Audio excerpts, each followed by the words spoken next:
Hello बच्चों, कैसे हैं आप लोग। उम्मीद है सब लोग बढ़िया होंगे। मैं हर्षिया की बाहुबली फिजिक्स वाला प्लेटफॉर्म पर आप लोग का स्वागत करता हूं और आई होप आपको मेरी आवाज आ रही होगी। अब जल्दी से बताइए गुड इवनिंग, गुड इवनिंग, नमस्ते, नमस्कार। अब जल्दी से बताइए बेटा कमेंट बॉक्स में, क्या आप लोगों को मेरी आवाज आ रही है कि नहीं आ रही, यस और नो, फटाफट। Good evening, good evening. बहुत ठीक, बहुत ठीक भाई, बहुत ठीक। मैं 2 बोतल ले आना। Love you to.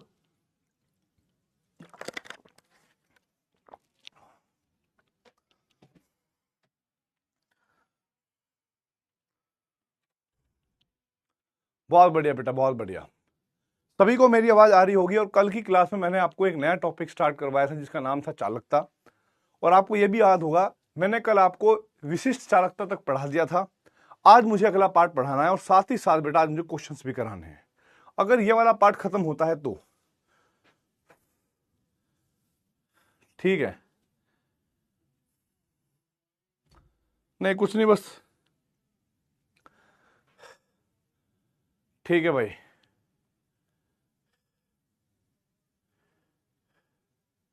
Good evening बेटा, गुड इवनिंग, बेहतरीन भाई, बेहतरीन। हाँ, लेक्चर नंबर 2 है, मुझे पता है। अरे अरे,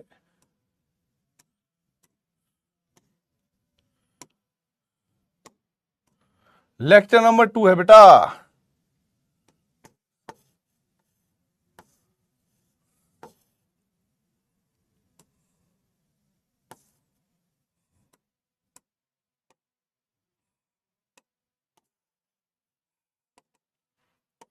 बहुत ठीक।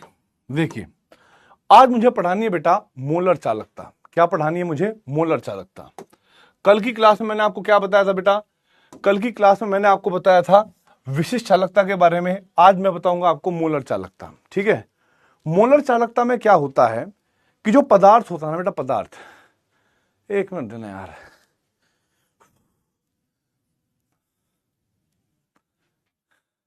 अरे भाई साहब ने आज फीवर हो रखा है, लो देख लो। ठीक है, देखो बेटा, देखो बेटा, आज हमें पढ़ना है मोलर चालकता।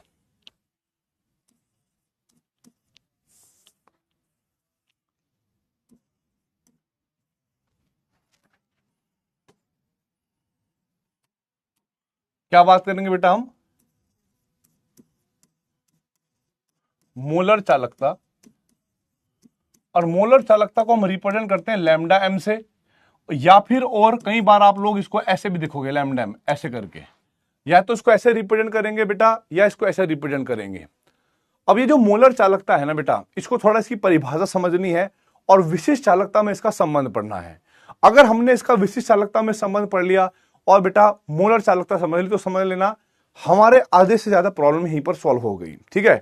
गुड इवनिंग, गुड इवनिंग बेटा, गुड इवनिंग, नमस्ते, नमस्कार। अब देखो भाई, सबसे पहले मैं आपके कमेंट बंद करता हूं ताकि आप लोग फोकस कर पाओ स्क्रीन पर। तो यहां पर जो मोलर चालकता होगी वो क्या होती है? आप किसी भी विद्युत अपघट्य का एक मोल लो, समझना मेरी बात। आप किसी भी विद्युत अपघट्य का एक मोल लो, उसको वी लीटर पानी में, वी लीटर, अब आयतन कुछ भी हो सकता है, वी लीटर का मतलब आयतन कुछ भी हो, ठीक है, लेकिन जो पदार्थ होगा उसका एक मोल होना चाहिए। और जो विलयन बनेगा, उस विलयन द्वारा कितनी चालकता दर्शाई जा सकती है या कितनी होती है, उसकी चालकता को हम क्या कहते हैं बेटा जी? मोलर चालकता कहते हैं। तो हम लोग कहेंगे बेटा ठीक है, उस, क्या कह सकते हैं, उस विलयन की चालकता, उस विलयन की चालकता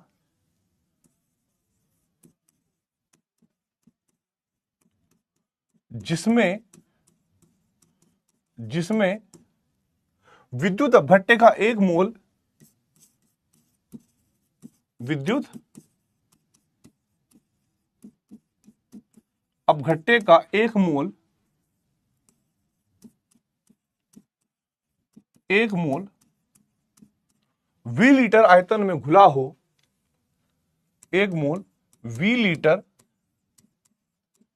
आयतन में, आयतन में घुला हो,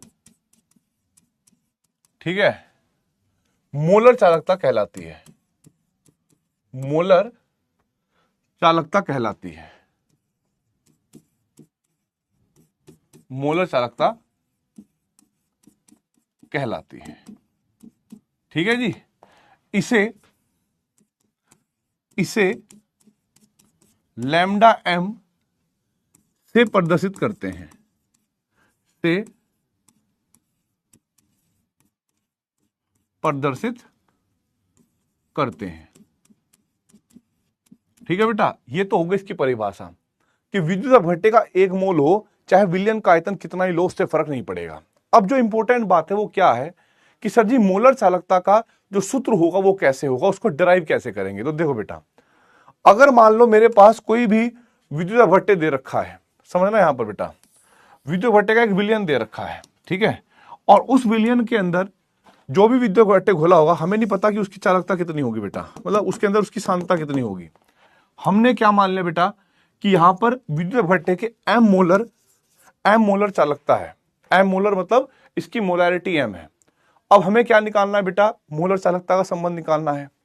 हम लोग ये बात जानते हैं बेटा, एम मोलर का अर्थ होता है एम मोल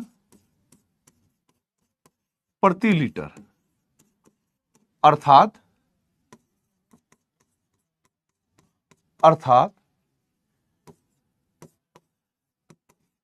1 लीटर में, अर्थात 1 लीटर में विद्युत अपघट्य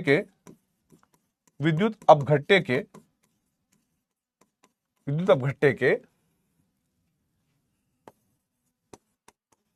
एम मोल विलीन रहते हैं, एम मोल विलीन रहते हैं। यही मतलब हुआ बेटा एम मोलर का मतलब।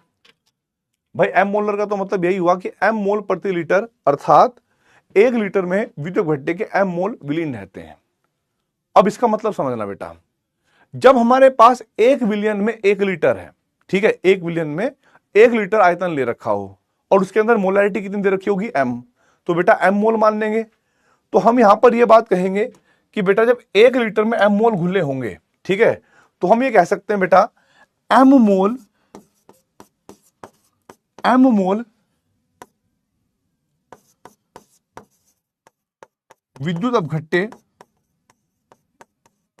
उपस्थित है 1000 ml, ठीक है, 1000 ml विलियन में।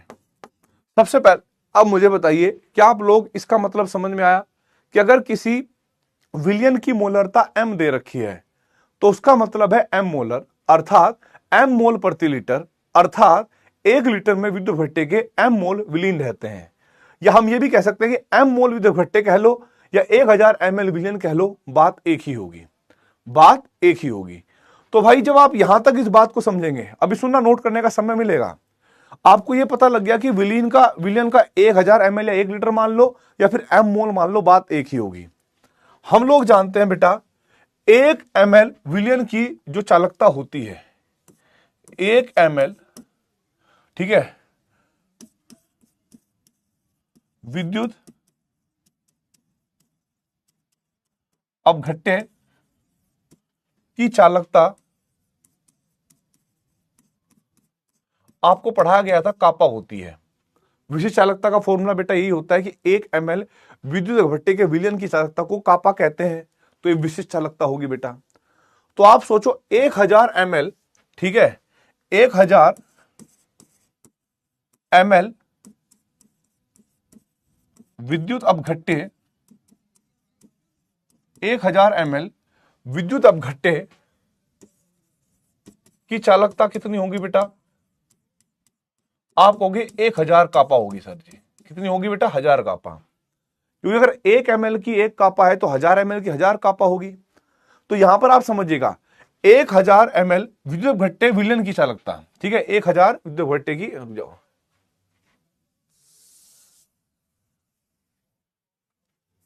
यहां पर पूरा करने दो, के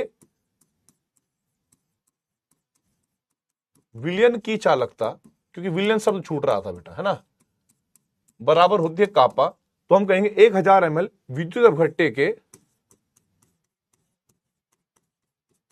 विलयन की चालकता होगी 1000 कापा। क्या होगी बेटा? 1000 कापा। तो देखो बेटा, मैं 1000 विद्युत अपघट्य के विलयन कहूं, ठीक है, या फिर बेटा एम मोल विद्युत अपघट्य कह लूं, बात तो एक ही होगी क्योंकि ये दोनों बराबर है, बिकॉज विलयन के 1000 ml में विद्युत अपघट्य के एम मोल विलीन है, ठीक है। तो मैं यहां पर क्या लिखूंगा बेटा? मैं यहां पर कहूंगा 1000 ml विद्युत अपघट्य के विलयन की चालकता 1000 कापा है, अर्थात एम मोल मैंने इसके स्थान पर, ध्यान से देखिएगा, मैंने 1000 ml विद्युत अपघट्य के विलयन के स्थान पर, ठीक है, क्या लिखा? एम मोल विद्युत अपघट्य की जो चालकता है उसको कर दिया बेटा मैंने 1000 कापा, क्योंकि देखो समीकरण वही रहेगी ऊपर वाली ही, बस जहां 1 लीटर लिखा था या 1000 ml लिखा था वहां पर अब मैंने एम मोल कर दिया है। अब क्योंकि आप लोग ये बात जानते हो दोस्तों कि भाई ब्रज गुणा करना जानते हो आप लोग, और जब आप ब्रज गुणा करना जानोगे तो आपने क्या करना है कि इस वाले एम को ब्रज गुणा करके उधर ले आओ। जब ब्रज गुणा करके एम उधर चला जाएगा तो हमारे पास क्या आएगा बेटा? यहां पर बचेगा 1, तो हम कहेंगे बेटा कि 1 मोल विद्युत अपघट्य की चालकता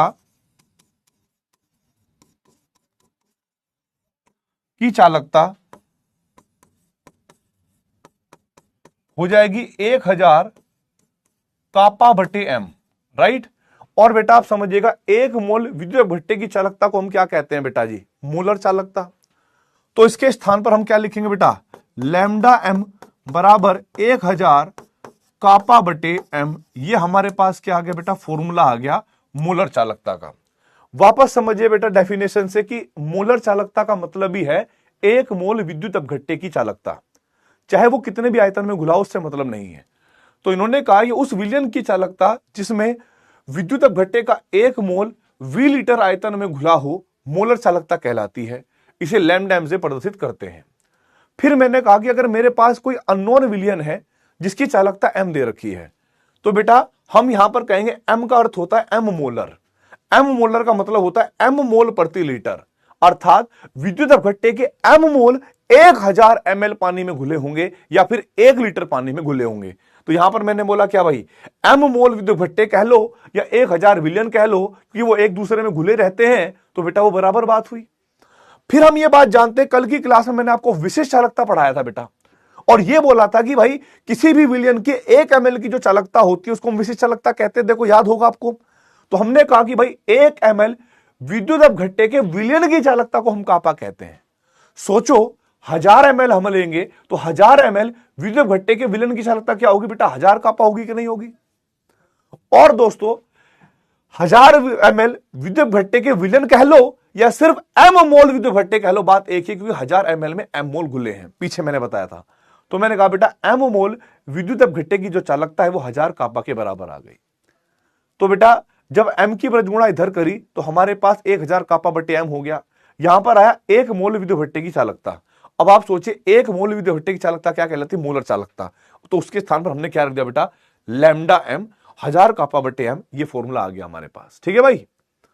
तो भाई सबसे पहले आपको क्या करना है कि इस स्लाइड पर जो कुछ लिखा है इसको नोट करिएगा, डेरिवेशन है ये, और फिर उसके बाद अगली स्लाइड पर जो कुछ लिखा है उसको भी नोट करना है। फटाफट इसको नोट करिए बेटा, फिर आगे बढ़ेंगे। फटाफट फटाफट नोट करिए बेटा।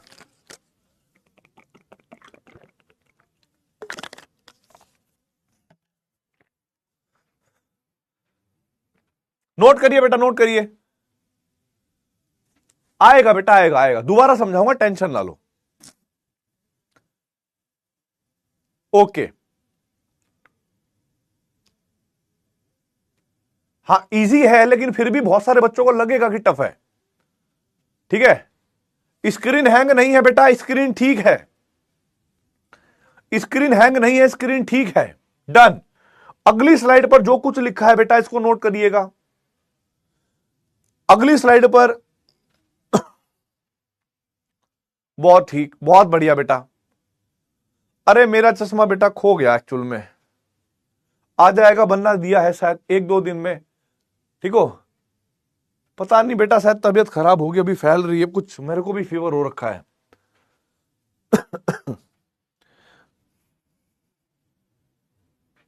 हाँ देखिए भाई, अब यहां पर देखिए, अब यहां पर देखिए, अगर मैं रटवाने वाली बात करूं तो रटवाने वाली बात को हटाकर मैं आपसे नॉर्मल बात कर रहा हूं। मुझे बताइए, विद्युत अपघट्य के 1 मोल को अगर हम किसी आयतन में घोलेंगे तो जो विलयन बनेगा उसके द्वारा जो चालकता प्रदर्शित करी जाएगी उस चालकता को क्या कहेंगे? फटाफट कमेंट बॉक्स में आंसर दो। किसी विद्युत अपघट्य के 1 मोल को किसी आयतन में घोलने पर जो विलयन बनेगा, क्योंकि हमने विद्युत अपघट्य का 1 मोल लिया है, सॉरी 1 मोल ले रखा है, राइट, तो उस वाली चालकता को क्या कहेंगे? मुझे यह बताइए।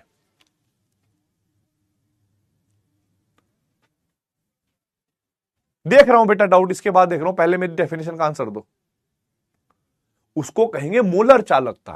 भाई जब मैंने 1 मोल की चालकता कहा है तो बेटा मोलर चालकता कहूंगा, राइट और रॉन्ग? बिल्कुल सही बात है, एक मोलर चालकता कहेंगे, बिल्कुल सही बात है। अब सोचो, कल की क्लास में मैंने बताया था कि कोई भी विद्युत अपघट्य का विलयन हो उसके 1 ml की चालकता को क्या कहेंगे? 1 ml की चालकता को, 1 ml की चालकता को, बिल्कुल सही बात है।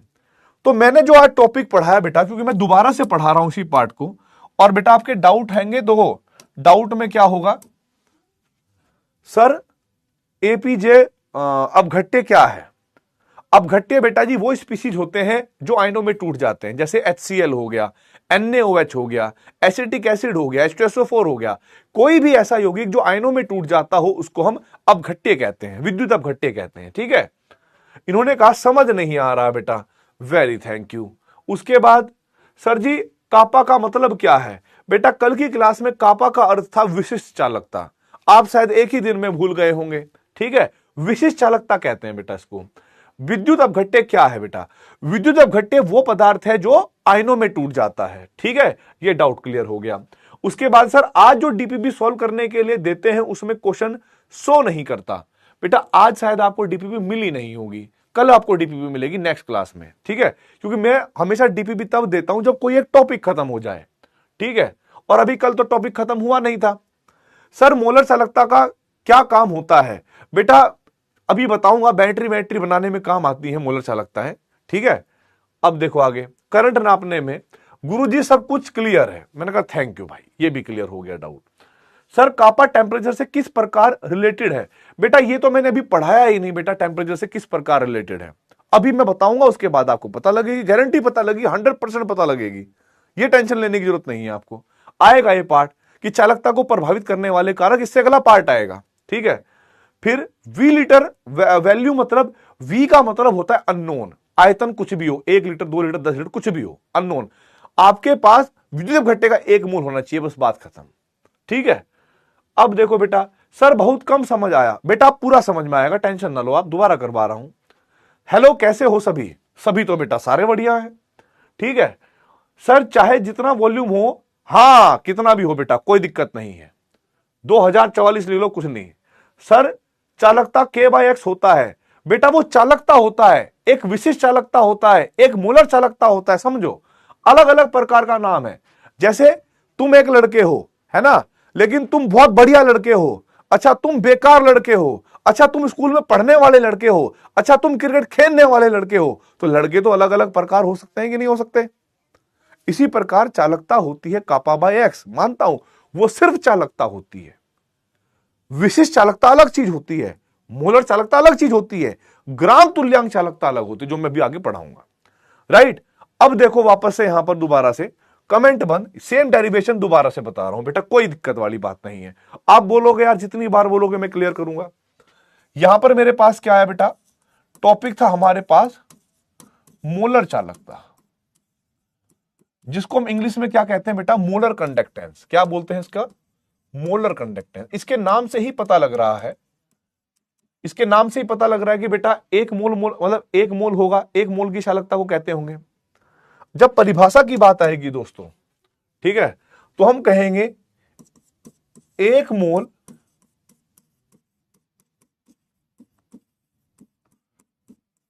विद्युत अपघट्य, ठीक है, यह कह सकते हैं उस विलयन की चालकता, ठीक है, उस विलयन की चालकता, उस विलयन की चालकता जिसमें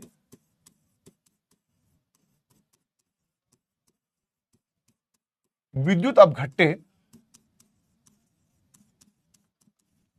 विद्युत अपघट्य का 1 मोल V लीटर आयतन में घुला हो, V लीटर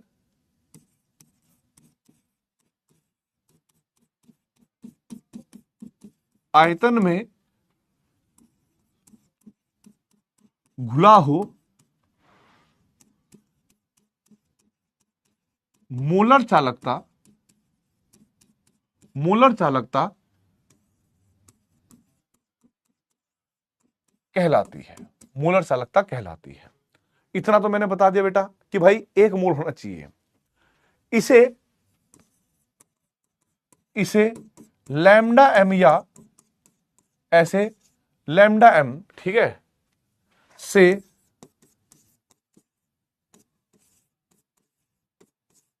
प्रदर्शित करते हैं। ये भी बात समझ में आ गई। मैं ये कह रहा हूं कि अगर हमें कोई विलयन दे दें जिसकी मोलरता कुछ भी हो, 0.1 हो, 0.2 हो, कुछ भी हो, उससे मतलब नहीं है।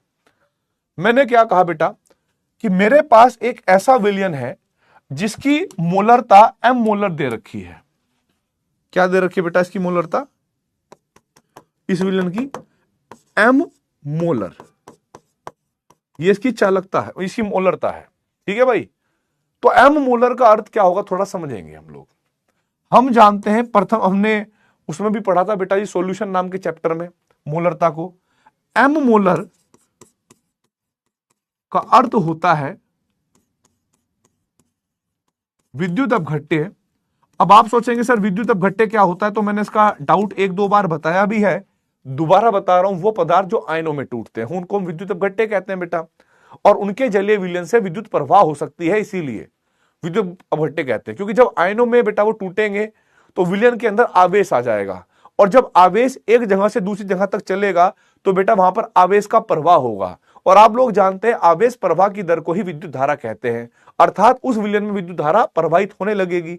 तो बेटा किसी विलयन में अगर हमें विद्युत चलानी है, धारा चलानी है, तो उसके लिए आवेश का होना बहुत जरूरी है। और आवेश कौन जनरेट कर सकते हैं केमिस्ट्री के अंदर? वे पदार्थ जो आयनों में टूटते हों। इसीलिए मैंने आपको बोला कि वे पदार्थ जो आयनों में टूटते हों उनको हम क्या कहते हैं? विद्युत अपघट्य कहते हैं। देखिए, तो एम मोलर का मतलब हुआ कि विद्युत अपघट्य का 1 मोल बराबर 1 लीटर, 1 लीटर विलयन में। इसका मतलब यही हुआ बेटा कि एम मोलर का मतलब हुआ विद्युत अपघट्य का 1 मोल 1 लीटर में विलयन में होगा। अब क्योंकि मैंने आपको बहुत अभी ज्यादा टाइम हुआ नहीं है, कल की ही क्लास में एक बात बताई थी कि विद्युत अपघट्य अगर एमएल की बात करेंगे तो 1 एमएल की कंडक्टेंस को यानी चालकता को हम क्या कहते हैं? कापा कहते हैं। 2 एमएल की को क्या कहेंगे? 2 कापा। 3 को क्या कहेंगे? 3 कापा। मतलब वो तो एक समीकरण की तरह हो गई, जितने से मल्टीप्लाई इधर करोगे उतने से मल्टीप्लाई उधर करना पड़ेगा। तो मैंने कहा कि बेटा ठीक है, 1 एमएल विद्युत अपघट्य के विलयन की चालकता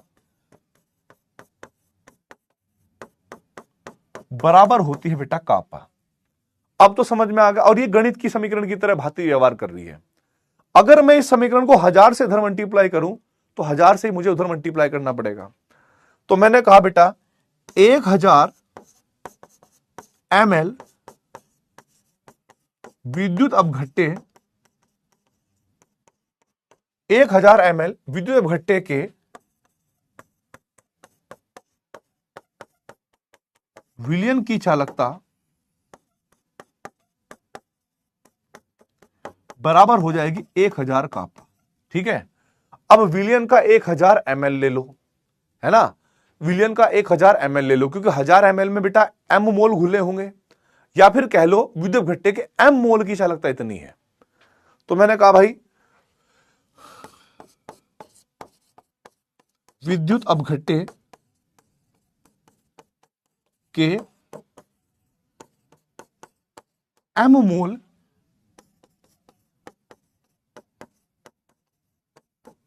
की चालकता हमारे पास 1000 कापा आ गई।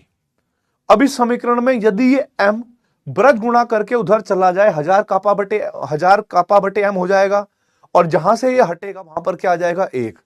तो यहां पर हम क्या कहेंगे बेटा, विद्युत अपघट्य के 1 मोल की चालकता, विद्युत अपघट्य के 1 मोल की चालकता, इसको क्या कहेंगे बेटा हम, 1000 कापा बटे m। आप मुझे बताइए विद्युत अपघट्य के 1 मोल की चालकता को हम क्या कहते हैं, विद्युत अपघट्य के 1 मोल की चालकता को हम क्या कहते हैं, मोलर चालकता कहते हैं। तो हमने इस पूरे के पूरी जगह पर हमने क्या लिख दिया, मोलर चालकता लिख दिया लैम्डा m, और ये हो गया 1000 कापा बटे m। ये बेटा जी हमारे पास किस किस के बीच में संबंध आ गया बेटा, ये संबंध आ गया विशिष्ट चालकता और मोलर चालकता में संबंध। ये मोलर चालकता है और ये विशिष्ट चालकता है, और m जो है वो मोलरता है। यहां पर अगर आपको बताना हो कि सर जी लैम्डा m क्या है, तो मैं कहूंगा लैम्डा m हो गई बेटा जी मोलर चालकता। ठीक, फिर हमारे पास कापा क्या है, कापा है सर जी विशिष्ट चालकता, विशिष्ट चालकता। और m क्या है बेटा, m है हमारे पास विलियन की मोलरता। आ गया बेटा संबंध, राइट। इसकी एक यूनिट भी होगी, इसकी एक यूनिट भी होगा बेटा, उस यूनिट का नाम होगा बेटा Simon centimetre square mole inverse. ध्यान रखना यही होगी, Simon centimetre square mole inverse. ठीक है भाई, साइमन सेंटीमीटर मोल इनवर्स जो लैम्डा m की यूनिट होगी। ठीक है, तो ये यूनिट होगी बेटा लैम्डा m की। देखो सारी चालकता अलग अलग है, ठीक है। मोलर चालकता की यूनिट क्या है, Simon centimetre square mole inverse. ठीक है, अगर मैं बात करूं बेटा विशिष्ट चालकता की, तो विशिष्ट चालकता को पहचानने का तरीका क्या है कि जो भी मान दे रखा होगा उसमें इसकी जो यूनिट होंगी बेटा, यूनिट वो होंगी हमारे पास क्या बेटा, साइमन सेंटीमीटर इनवर्स।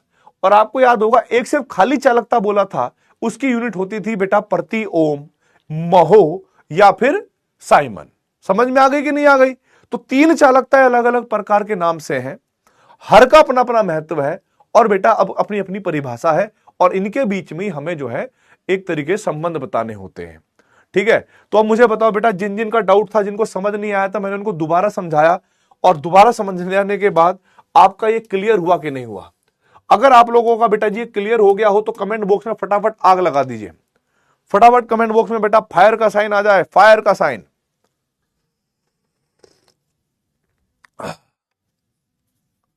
फायर का साइन हो जाए भाई, फायर का। बहुत बढ़िया बेटा।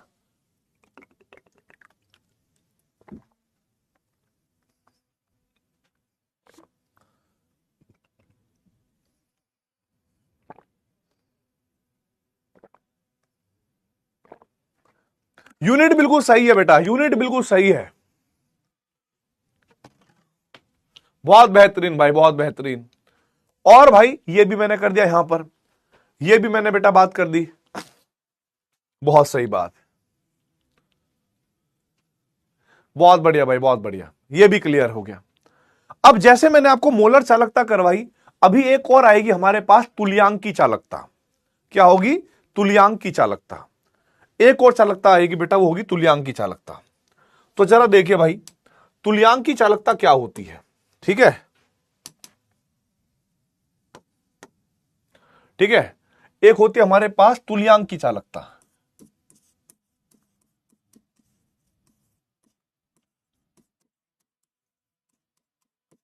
ठीक है,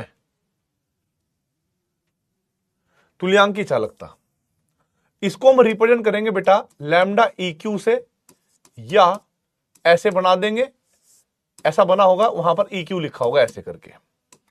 अब EQ का मतलब क्या होता है बेटा? EQ क्या होता है? EQ में होता है ग्राम तुल्यांक। ग्राम तुल्यांक की चालकता होती है। तुल्यांक की चालकता मतलब ग्राम तुल्यांक। आपको याद होगा 11वीं क्लास में दो अलग अलग मेथड होते थे, एक होता था मोल अवधारणा और एक होता था ग्राम तुल्यांक अवधारणा। रिडॉक्स चैप्टर में पढ़ा होगा।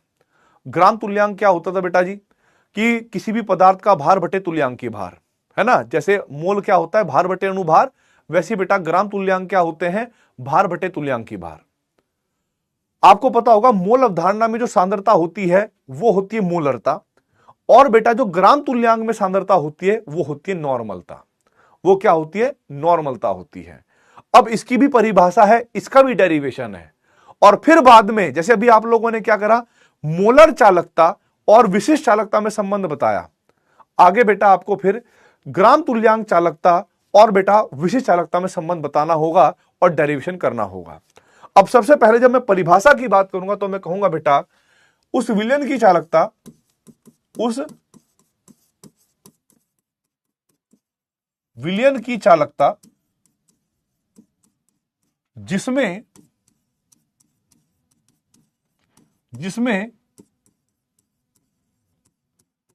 विद्युत अपघट्य के जैसे वहां पर 1 मोल लिखा था, यहां पर लिखेंगे 1 ग्राम तुल्यांक। ग्राम, ठीक है, 1 ग्राम तुल्यांक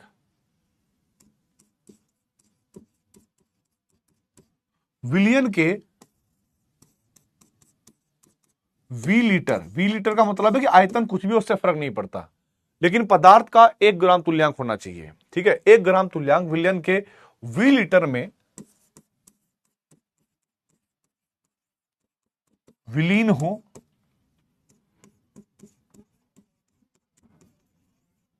तुल्यांक की चालकता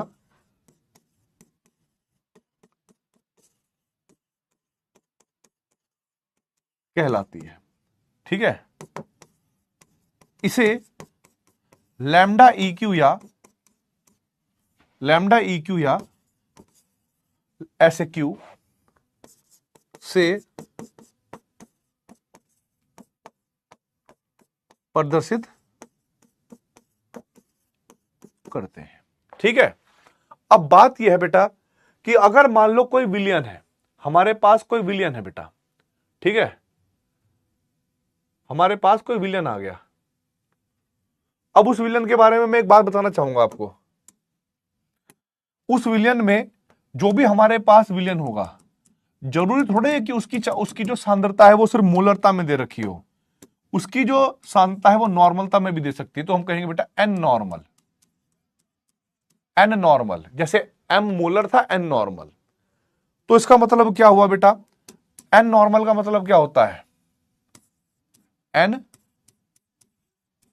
नॉर्मल का अर्थ मतलब होता है पदार्थ का या विद्युत अपघट्य का, कह लो आप, है ना, कि विद्युत अपघट्य का एन ग्राम तुल्यांक। ठीक है, एन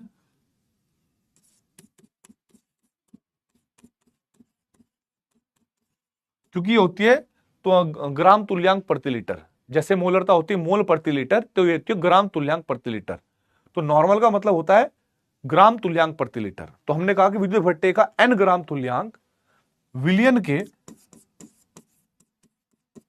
के 1 लीटर कह लो या 1000 ml में विलीन है। तो यहां से हमें एक बात समझ में आई बेटा। वो बात क्या समझ में आई? कि हम कह लें बेटा जी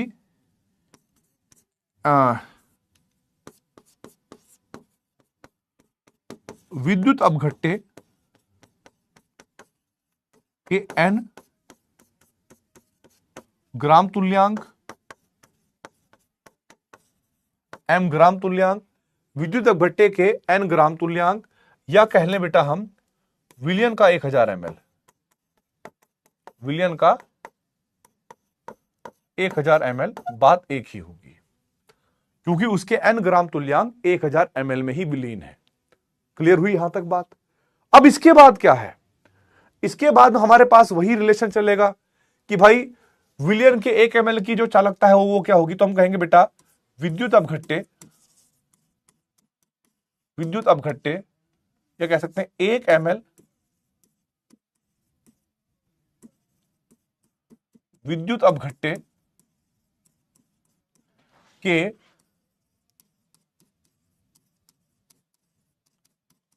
विलयन की चालकता बराबर दे रखिए कापा। क्या दे रखिए बेटा, कापा, राइट। अब 1 ml की है, इसको 1000 कन्वर्ट करने के लिए क्या करेंगे, 1000 से इधर गुणा करेंगे, 1000 से उधर गुणा करेंगे। तो इसका मतलब हुआ 1000 ml विद्युत अपघट्य, विद्युत अपघट्य के विलयन की चालकता बराबर होती है 1000 कापा। अब क्योंकि यहां पर 1000 ml कह लें या n ग्राम तुल्यांक कह लें, बात एक ही होगी, क्योंकि मैंने आपको बताया है कि विद्युत अपघट्य के n ग्राम तुल्यांक विलयन के 1000 ml में उपस्थित है।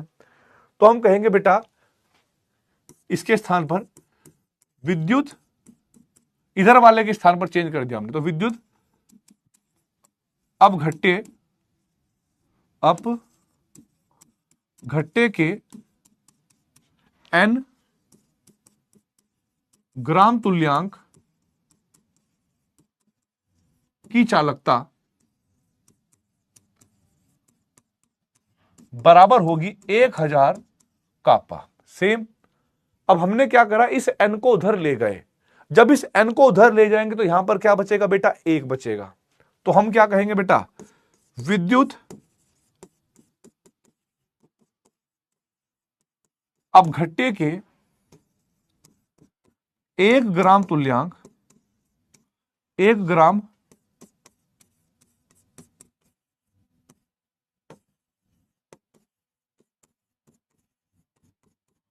की चालकता बराबर हो गई 1000 कापा बटे n। n मतलब नॉर्मलता, ठीक है, n का मतलब नॉर्मलता भी हो गया। अब आप सोचो, मैंने जो परिभाषा लिखवाई उस परिभाषा में ही बोला है कि विद्युत अपघट्य के 1 ग्राम तुल्यांक की चालकता को ही हम तुल्यांक की चालकता कहते हैं, और तुल्यांक की चालकता को रिप्रेजेंट करते हैं हम लोग कैसे बेटा, लैम्डा EQ से। तो फॉर्मूला आ गया 1000 कापा बटे n, 1000 कापा बटे n। तो ये जो परिभाषा थी बेटा, ये परिभाषा थी हमारे पास तुल्यांक की चालकता की। तो मुझे भाई फटाफट कमेंट बॉक्स में बताइए, क्या आप लोगों को इस स्लाइड पर लिखी हुई हर बात समझ में आ गई? बिल्कुल पहले वाला ही तरीका है, बस वहां पर मोलर चालकता थी, यहां पर तुल्यांक की चालकता है। सेम ही टाइप का डेरिवेशन है, वहां पर सांद्रता मोलरता में दे रखी थी, यहां पर सांद्रता नॉर्मलता में दे रखी है। सॉल्व करिए बेटा तुल्यांक की चालकता को।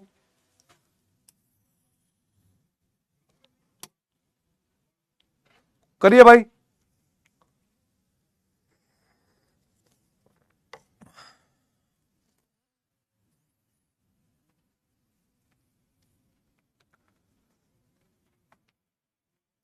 बहुत बढ़िया भाई, बहुत बेहतरीन बेटा।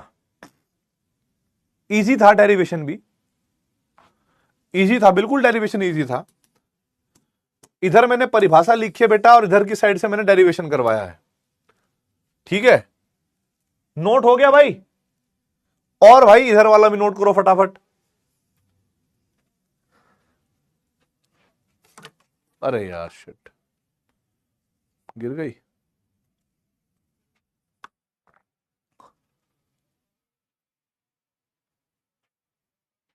डन भाई, अगर नोट हो गया हो तो लिख देना नोटेड, ताकि मैं आगे बढ़ूं। दोनों सेम नहीं है, अलग है, वहां पर मोलरता है, यहां पर नॉर्मलता है। अब जरा देखिए, यहां पर इसकी जो यूनिट होगी वो यूनिट याद रखनी है आपको, क्योंकि ये जो चालकता होंगी बेटा, इनको अलग अलग इनकी यूनिट बताएंगी। अगर हमारे पास यूनिट हुई साइमन सेंटीमीटर इक्वर्स और इक्वलेंट, इक्वलेंट का मतलब होता है तुल्यांक, ग्राम तुल्यांक है ना भाई, इक्वलेंट इनवर्स, तो ये हमारे पास तुल्यांक की चालकता है। अगर यहां पर लिखा होता बेटा जी siemens centimetre square mole inverse, तो वो मोलर चालकता होती, प्रति मोल होती तो बेटा मोलर चालकता होती। तुल्यांक प्रति तुल्यांक है तो बेटा तुल्यांक की चालकता हो गई। ठीक है, अगर सिर्फ साइमन है या महो है या प्रति ओम है तब उसको हम सिर्फ चालकता कहेंगे। अगर हमारे पास ओम सेंटीमीटर इनवर्स है, सॉरी साइमन सेंटीमीटर इनवर्स है या बेटा महो सेंटीमीटर इनवर्स है तो विशिष्ट चालकता हो गई। अब यहां पर इक्विवेलेंट कंडक्टेंस कहते हैं बेटा, इंग्लिश में कहते हैं इक्विवेलेंट कंडक्टेंस। अब देखिए यहां पर बेटा मोलर चालकता तथा नॉर्मल चालकता कह लो या बेटा तुल्यांकी चालकता में संबंध। नया टॉपिक क्या आ गया बेटा हमारे पास, हम कहेंगे मोलर चालकता, मोलर चालकता लैम्डा एम तथा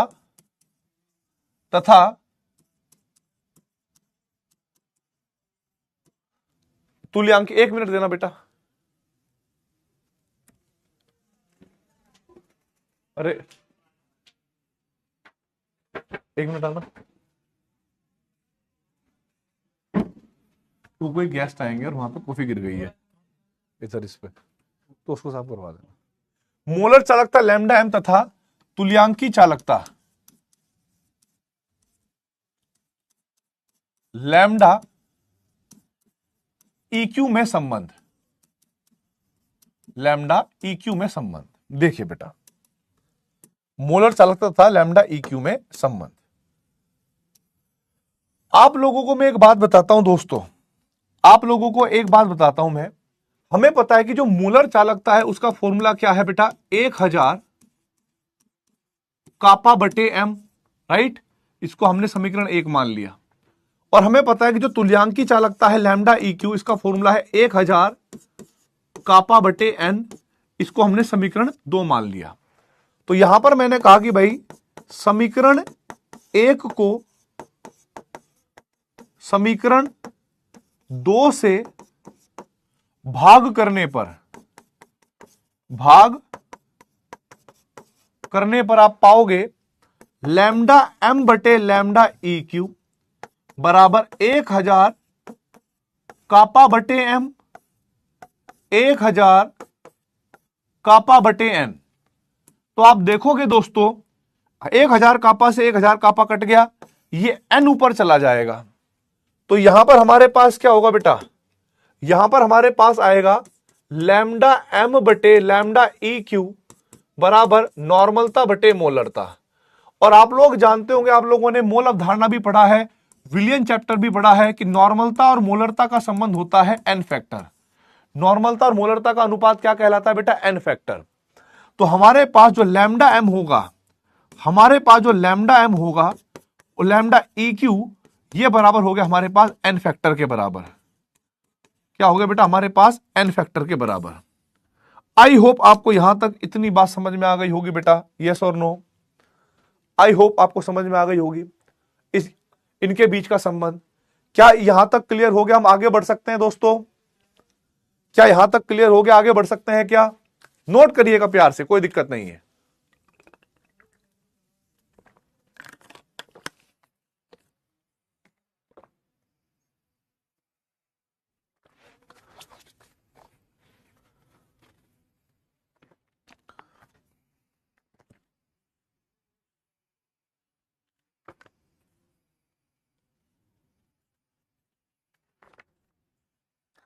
करिए करिए, कोई दिक्कत वाली बात नहीं है दोस्तों।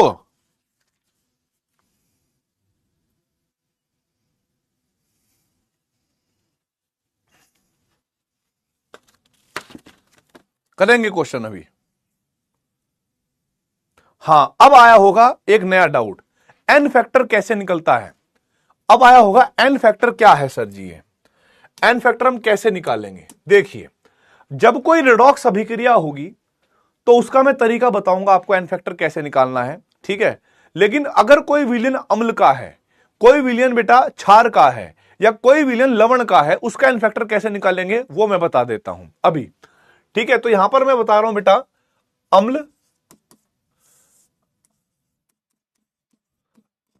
अम्ल क्षार तथा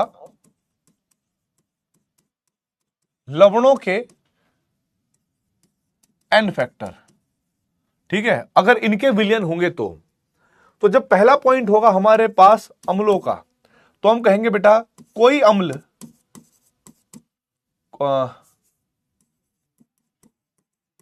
अम्ल का, या कह सकते हैं किसी अम्ल का, किसी अम्ल का एक अणु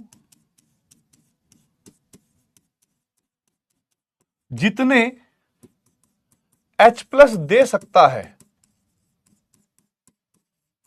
जितने H+ दे सकता है, वही उसका एंड फैक्टर, वही उसका एंड फैक्टर होता है। ठीक, उदाहरण के लिए देखिएगा, अगर मैं बात करूं बेटा HCl की, HCl कितने H+ दे सकता है इसका एक अणु? आप कहोगे सर जी इसका एक दे सकता है H+ और Cl-, तो बेटा इसका एन फैक्टर कितना हो गया? HCl का एक हो गया। समझ में आई बात? मैंने लिखा बेटा जी अच्छा H2SO4 कितने दे सकता है? आप कहोगे सर जी ये तो 2H+ दे सकता है और SO4 2- ऐसे दे सकता है, तो इसका जो एन फैक्टर होगा बेटा जी वो 2 हो जाएगा, राइट। अगर मान लो मेरे पास एक अणु है H3PO4, हमें पता है इसका एक अणु 3H+ दे सकता है और PO4 3- एक आयन ये बनाएगा, तो इसका जो एन फैक्टर होगा बेटा जी वो 3 हो जाएगा, क्योंकि कोई भी अम्ल जितने H+ दे सकता है वो उसका एन फैक्टर होता है, राइट। अब कई बार क्या होगा क्वेश्चन में डेटा तो दे रखा होगा, डेटा मतलब जो मान दे रखे होंगे वो दे रखे होंगे मोलर चालकता ज्ञात करवाने के, और पूछ लेगा क्या वो तुल्यांकी चालकता। तो पहले आपको मोलर चालकता ही ज्ञात करनी है। अगर तुल्यांकी चालकता पूछिए तो आप लोग जानते हैं कि मोलर चालकता बटे तुल्यांकी चालकता बराबर होती है एन फैक्टर। फिर उस पदार्थ का एन फैक्टर आपको देखना है कि क्या हो सकता है। अगर वो HCl विलियन हुआ तो एन फैक्टर 1 होगा, H2SO4 विलियन हुआ तो एन फैक्टर 2 होगा, H3PO4 होगा तो एन फैक्टर 3 होगा। अब यहां पर भी कुछ गलतियां बहुत सारे बच्चों से हो सकती है जिनकी 11वीं बर्बाद है, ठीक है। जैसे कि अगर मैं यहां पर लिख दूं कि मेरे पास ना एक ये वाला अम्ल है H3PO4, H3PO4। अब बच्चे इतना समझदार हो चुके हैं कि इसको देखते ही कहेंगे कि इसका एन फैक्टर कितना हो गया? 3 हो गया। एन फैक्टर कितना हो गया? 3 हो गया। और आपकी ये बात बिल्कुल करेक्ट है। अब यहां पर मैंने कहा कि भाई एक है H3PO3, अब इसका एन फैक्टर क्या होगा? आप लोग कहोगे सर जी ये भी 3H+ दे सकता है, इसका एन फैक्टर बेटा जी 3 होता है। पर मैं आपको बता दूं ये 3H+ नहीं देता, इसका एन फैक्टर 3 नहीं होता, इसका एन फैक्टर होगा 2। इसका एन फैक्टर कितना होगा बेटा जी? 2 होगा, ठीक है। अगर मैं लिखता हूं H3PO2 और इसका एन फैक्टर की बात करूंगा बेटा तो इसका एन फैक्टर होगा 1। क्या होगा इसका? 1 नहीं दे देना कॉफी दूसरा, ठीक है। इसका एन फैक्टर क्या होगा बेटा? इसका एन फैक्टर होगा 1।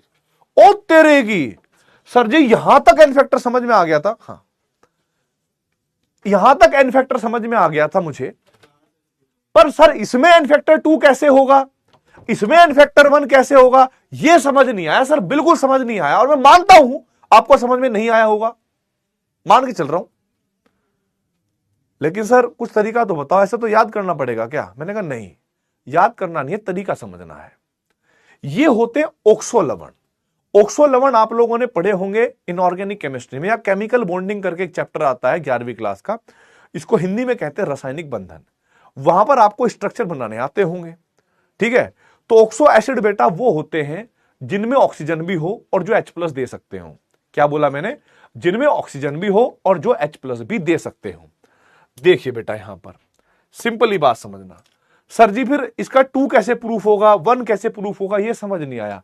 मैंने कहा देखो, अगर आप लोगों को सिंपली ये भी ऑक्सो एसिड है, H2SO4 भी ऑक्सो एसिड होता है, तो आप लोगों को मैं तरीका बता रहा हूं, इनका ना आप स्ट्रक्चर ड्रॉ करना बेटा। जैसे H3PO4 का जो स्ट्रक्चर है वो होता है P double bond O, OH OH OH। H3PO3 का ड्रॉ करोगे O OH OH और एक हाइड्रोजन डायरेक्ट कनेक्ट होगा। फिर H3PO2 का करोगे OH H H दो हाइड्रोजन डायरेक्ट कनेक्ट होंगे। अगर मैं H2SO4 की भी बात करूं, H2SO4 का स्ट्रक्चर ड्रॉ करोगे तो जो भी ऑक्सो एसिड होते हैं ना बेटा, उनमें यह चेक करना होता है स्ट्रक्चर देखकर कि कितने हाइड्रोजन ऑक्सीजन के साथ कनेक्ट है, कितने हाइड्रोजन ऑक्सीजन के साथ कनेक्ट है। क्योंकि जो ऑक्सीजन के साथ कनेक्ट होंगे, ध्यान रखिएगा मेरी बात को, जो ऑक्सीजन के साथ कनेक्ट होंगे वही बेटा जी आयन के अंदर टूट जाएंगे। जैसे H2SO4 का मैंने 2 लिखा, क्यों लिखा? क्योंकि इसके दो हाइड्रोजन जो है वो ऑक्सीजन के साथ कनेक्ट है, एक ये रहा और एक ये रहा, तो दोनों के दोनों टूट गए। H3PO3 का एन फैक्टर 3 लिखा, क्यों लिखा? क्योंकि इसके तीनों हाइड्रोजन ऑक्सीजन के साथ कनेक्ट है, केंद्रीय परमाणु के साथ डायरेक्ट नहीं है।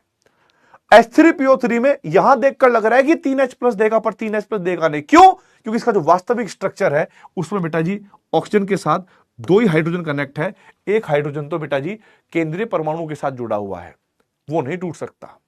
दूसरी चीज, H3PO2 का एन फैक्टर देखने में लग रहा है 3 होना चाहिए, पर देखो स्ट्रक्चर देखोगे तो केवल एक ही ऑक्सीजन के साथ हाइड्रोजन कनेक्ट है, वही टूट सकता है। इस वजह से इसका एन फैक्टर क्या हो गया बेटा? इसका एन फैक्टर कितना हो गया बेटा? 3। इसका एन फैक्टर कितना हो गया बेटा? 2। और इसका एन फैक्टर हो गया बेटा कितना? 1। अब मुझे बताओ बेटा, अम्लों का एन फैक्टर निकालना आ गया आप लोगों को, यस और नो?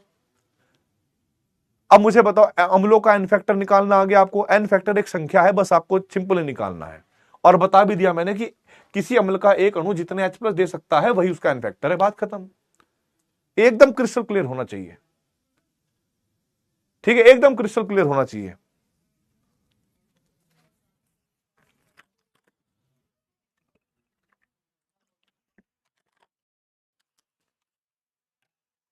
बहुत ठीक,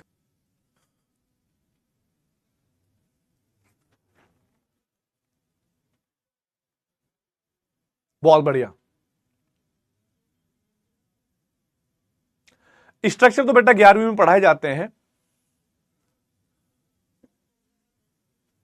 देखिए भाई आगे,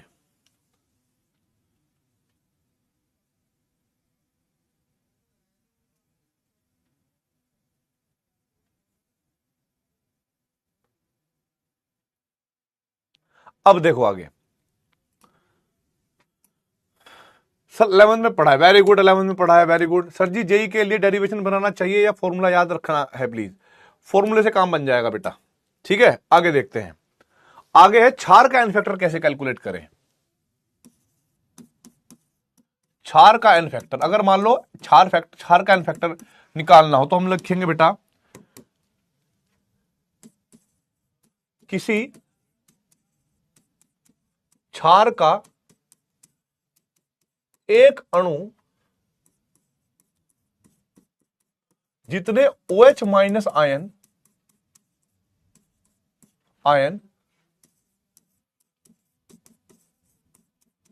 दे सकता हो वही उसका एन फैक्टर होता है। अब आपको ना मैं तीन वो दूंगा बेटा क्षार, आपको बताना है कि उनका एन फैक्टर क्या होगा, 3 या 4 जो भी है। पहला है हमारे पास NaOH, इसका एन फैक्टर बताना है। KOH, इसका एन फैक्टर बताना है। कैल्शियम हाइड्रोक्साइड, इसका एन फैक्टर बताना है। बेरियम हाइड्रोक्साइड, इसका एन फैक्टर बताना है। अमोनियम हाइड्रोक्साइड, इसका एन फैक्टर बताना है। फटाफट बताइए इन 5 के 5 का एन फैक्टर क्या क्या होगा। बहुत सिंपल है, टफ बिल्कुल नहीं है, ध्यान रखिएगा।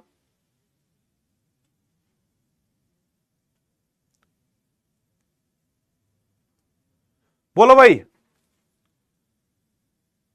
वेरी गुड, वेरी गुड भाई, वेरी गुड, बहुत बेहतरीन। तो यहां पर जो NaOH है, हमें पता है कि जब ये टूटेगा तो एक Na+ बनेगा बेटा, एक OH- बनेगा यार। इसका मतलब ये एक OH- दे सकता है, तो हम यहां पर कहेंगे इसका एन फैक्टर होगा सर 1। ये भी एक दे सकता है तो इसका एन फैक्टर होगा बेटा जी 1। ये 2 दे सकता है तो बेटा इसका एन फैक्टर होगा बेटा जी 2। ये 2 दे सकता है तो इसका एन फैक्टर बेटा होगा बेटा हमारे पास 2। ये 1 दे सकता है तो इसका एन फैक्टर होगा बेटा जी 1। बिल्कुल करेक्ट आंसर है, एकदम बेहतरीन, एकदम बेहतरीन, मौज कर दी भाई, वेल डन।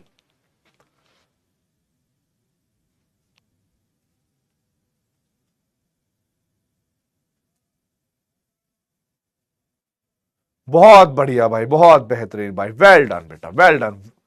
ये हुई बात, गुड।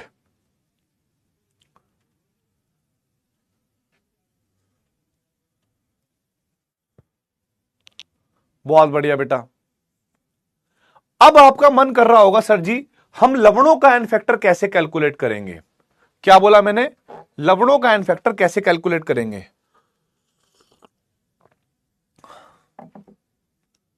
देखो बेटा,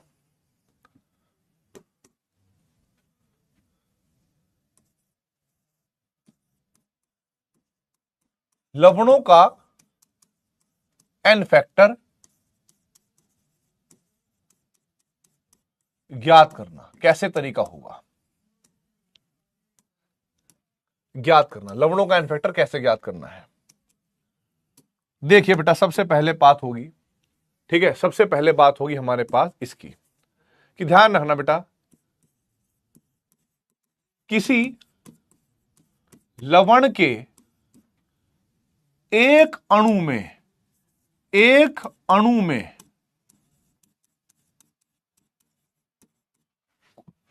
कुल धनावेश की संख्या, कुल धनावेश की संख्या या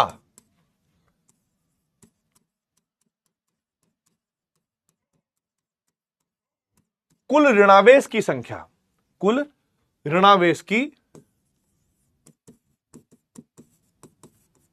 संख्या उस लवण का एन फैक्टर होता है। अब आपका मन कर रहा होगा उदाहरण का। देखिए बेटा, अगर मैं बात करूं NaCl लवण की, NaCl एक लवण है, NaCl लवण अगर टूटता है तो आप देखोगे इसके अंदर एक Na पॉजिटिव है, एक Cl नेगेटिव है। तो चाहे तो बेटा आप पॉजिटिव चार्ज को देखो या बेटा नेगेटिव चार्ज को, किसी एक को ही देखना, टोटल देखना है। तो NaCl के अंदर टोटल पॉजिटिव चार्ज कितना है बेटा? एक। तो NaCl का जो एन फैक्टर आया बेटा वो कितना आ गया? एक। मान लो मेरे पास एक लवण है MgCl2, तो मुझे पता है कि ये तो बेटा Mg+2 में टूट सकता है और 2 क्लोरीन में। अब यहां पर कुल धनावेश कितना आ गया बेटा इसके? एक के अंदर 2, तो इसका एन फैक्टर कितना हो गया बेटा जी? 2 हो गया। मैंने लिखा बेटा जी कैल्शियम सल्फेट। कैल्शियम सल्फेट में जब देखोगे टूटेगा तो हमारे पास कैल्शियम 2+ और SO4 2- ये बनेगा। तो बताइए कैल्शियम सल्फेट के अंदर कुल धनावेश कितना है? आप कहोगे सर जी +2, तो इसका एन फैक्टर कितना हो गया बेटा जी? 2 हो गया। ठीक है। फिर मेरे पास एक और लवण आया, उस लवण का नाम था Al2SO4 का होल थ्राइस। तो आप सोचिए जब ये टूटेगा, 2 तो एल्यूमिनियम प्लस बनेंगे और 3 बनेंगे बेटा जी SO4 2-। अब सोचिए इस अणु के अंदर 2 एल्यूमिनियम है, एक एल्यूमिनियम पर +3 चार्ज है, तो 2 एल्यूमिनियम पर +6 चार्ज होगा, है ना? तो बेटा इस पूरे यौगिक का जो एन फैक्टर होगा बेटा वो होगा 6। तो ध्यान रखना है, कोई भी लवण ले लो, उसको आयनों में तोड़कर देख लो, उसका जो टोटल धनावेश होगा या फिर टोटल ऋणावेश होगा वही उसका एन फैक्टर होगा बेटा। क्या ये एन फैक्टर निकालना आ गया बेटा आपको अम्लों का, ठीक है, क्षारों का और लवणों का? यस और नो?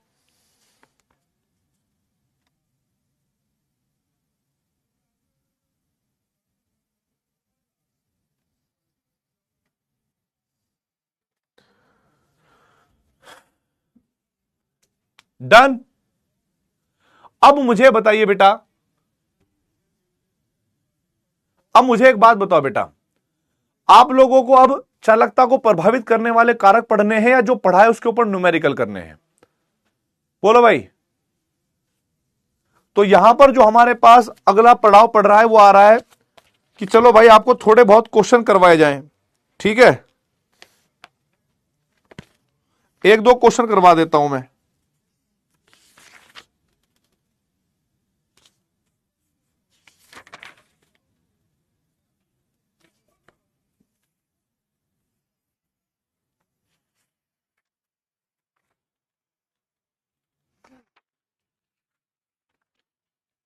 ठीक है भाई, न्यूमेरिकल करवा देते हैं।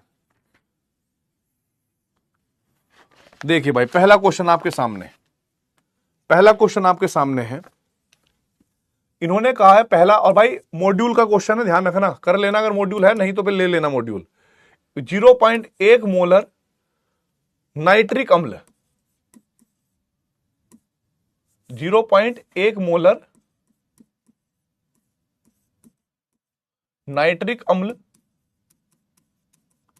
नाइट्रिक अम्ल का फॉर्मूला आप जानते होंगे, HNO3 होता है, कि विशिष्ट चालकत्व, की विशिष्ट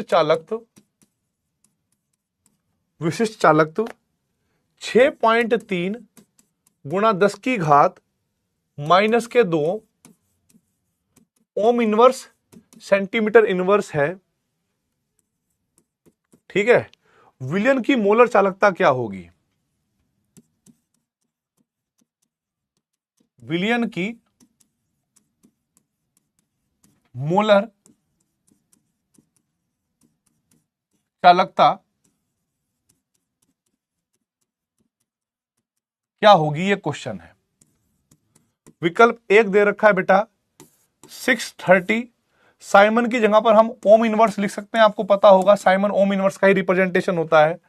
यहां पर होगा centimetre square mole inverse. B answer होगा हमारे पास 315 ohm inverse centimetre square mole inverse. C विकल्प होगा हमारे पास 100 ohm inverse centimetre square mole inverse. और डी विकल्प होगा बेटा हमारे पास 6300। ठीक है, 6300 ohm inverse centimetre square mole inverse. बहुत ज्यादा खतरनाक क्वेश्चन है बेटा, ठीक है, बहुत ज्यादा खतरनाक क्वेश्चन है, पर परेशान मत होना, फटाफट आंसर दो क्या होगा।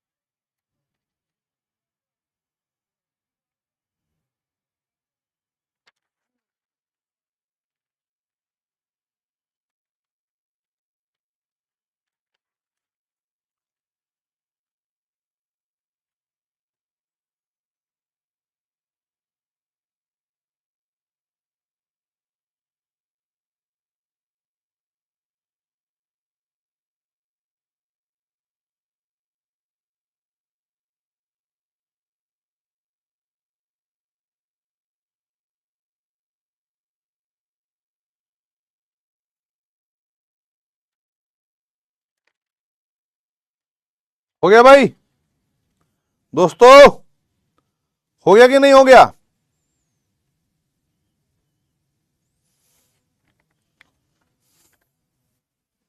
चलो देखते हैं भाई क्या हुआ होगा। आपको पता है फॉर्मूला होता है लैम्डा एम बराबर 1000 कापा बटे एम। 1000 कापा के स्थान पर क्या रखा है आपने? विशिष्ट चालकता दे रखी है बेटा कापा। 6.3 गुणा 10 की घात -2 और मोलरता कितनी दे रखी है बेटा? 0.1। 0.1। अब 0.1 को आप अगर हटाओगे तो यहां पर लिख सकते हो 10 की घात -1, और 10 की घात -1 से एक पावर कट गई, -1 बचा। अब इस पावर से बेटा ये पूरा गायब हो गया, इस जीरो से ये पॉइंट गायब हो गया। तो 10 की मल्टीप्लाई जब 63 से करोगे तो 630 आएगा बेटा। तो ये हो जाएगा हमारे पास ohm inverse centimetre square mole inverse. और 630 हमें कहां दे रखा है बेटा? विकल्प ए में। तो ए को हम टिक कर देंगे और आगे बढ़ जाएंगे और भाई मजे ले लेंगे, और क्या। तो ए हमारे पास आ गया करेक्ट आंसर। 62.76% बच्चों का आंसर बिल्कुल करेक्ट है बेटा, एकदम क्लियर है। आगे देखिए, आगे देखिए अगला क्वेश्चन क्या है। अगला क्वेश्चन क्या है भाई? इन्होंने बोला है, ध्यान से देखिए ना बेटा, क्वेश्चन नंबर 2 क्या कहा है? अच्छा क्वेश्चन है। एक चालकता सेल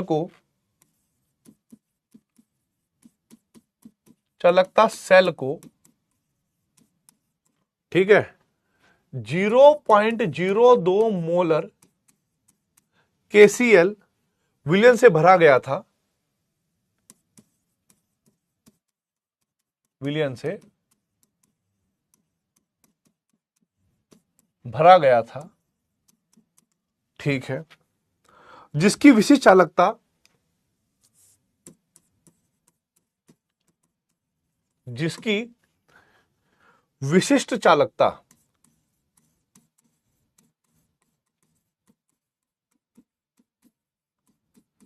जिसकी विशिष्ट चालकता 2.768 गुणा 10 की घात -3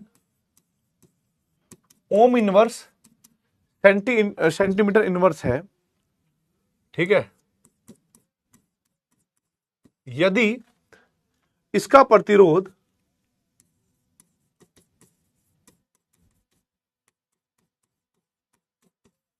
यदि इसका प्रतिरोध 25 डिग्री सेल्सियस पर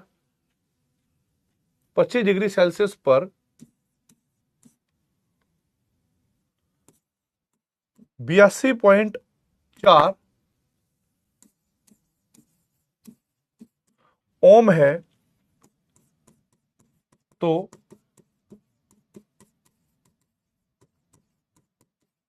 सेल स्थिरांक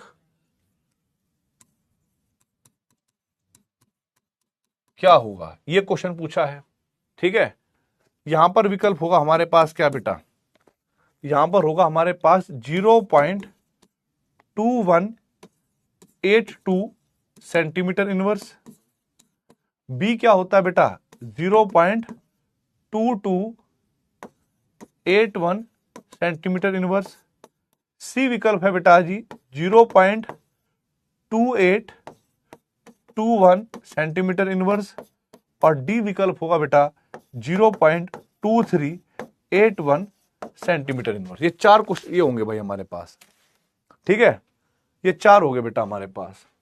तो फटाफट भाई इस क्वेश्चन को सॉल्व करने का सोचो कि क्या हो सकता है, ठीक है।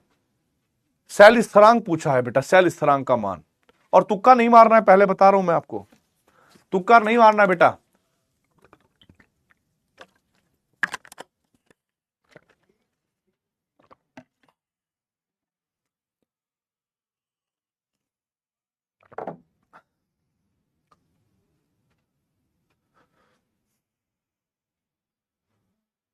अब देखो बेटा, यहां पर